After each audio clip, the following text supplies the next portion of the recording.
નમસ્કાર, આપ જોઈ રહ્યા છો ખબર ગોધરા. આપની સાથે હું છું આમિર ભગત. પંચમહાલ જિલ્લા કલેક્ટર આશીષ કુમારે જિલ્લાની બે અલગ અલગ ગેસ એજન્સીને રૂપિયા 29 લાખનો દંડ ફટકારવામાં આવતા ચકચાર મચી. મળતી માહિતી મુજબ મોડવા હરફ તાલુકાના વડોદરાની મહાકાલી ગેસ એજન્સીને રૂપિયા 23 લાખનો દંડ ફટકારવામાં આવ્યો. આ સાથે જ ગોગંબા તાલુકાના સિમલિયાની રાજખુશી ગેસ એજન્સીને રૂપિયા 6 લાખનો દંડ ફટકારવામાં આવ્યો છે.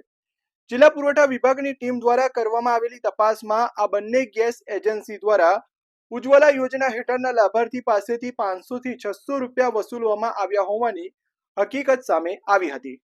જિલ્લા પુરવઠા HT મકવાણા અને તેઓની ટીમ દ્વારા લાભાર્થી સાથે ટેલિફોનિક સંપર્ક કરી પૂછપરછ કરતા સમગ્ર કૌભાંડ સામે આવ્યું હતું. આ સમગ્ર મામલો કઈ રીતે બહાર આવ્યો, આવો જોઈએ. છું જિલ્લા પુરવઠા અધિકારી પંચમહાલથી. મારી વાત શાંતાબેન સલમસિંહ પટેલ સાથે થાય છે? હા. ઓકે, હવે તમે આપણે ઉજ્જવલા ગેસ કનેક્શન લીધેલું છે? ગેસનું કનેક્શન? હા, ગેસનું કનેક્શન. ના, કનેક્શન નહીં, અમારા બાટલો જ છે. હા, એટલે એ બાટલો લીધેલો છે ને? હા, ચાલુ છે. ઓકે, હવે એમાં તમારી જોડેથી પૈસા લીધા છે? હા, 600 રૂપિયા આપ્યા હતા. ઓ, 600 રૂપિયા લીધા છે? ના, એમાં છે ને આપણે રાજ્ય સરકાર તરફથી છે ને અને ભારત સરકાર તરફની આ જે ઉજ્જવલા છે ને ગેસ કનેક્શન. હા, અવાજ આવે છે?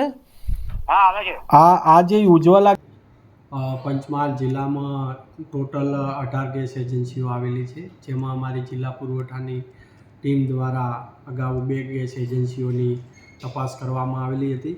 આ તપાસની અંદર LPG કંટ્રોલ ઓર્ડરની જુદી જુદી જોગવાઈઓ અને ગુજરાત એસેન્શિયલ કોમોડિટીઝ ડીલર્સ રૂલ્સના પણ ભંગ કરવામાં આવેલા હતા, જે ગંભીર પ્રકારની ગેરરીતિઓ અને ખાસ કરીને ઉજ્જવલા યોજના અંતર્ગત જે લાભાર્થીઓ પાસેથી પણ ગેસ એજન્સીએ જે પૈસા વસૂલાત કરવામાં આવેલા હતા કે જે બિલકુલ ગંભીર ગેરરીતિ છે.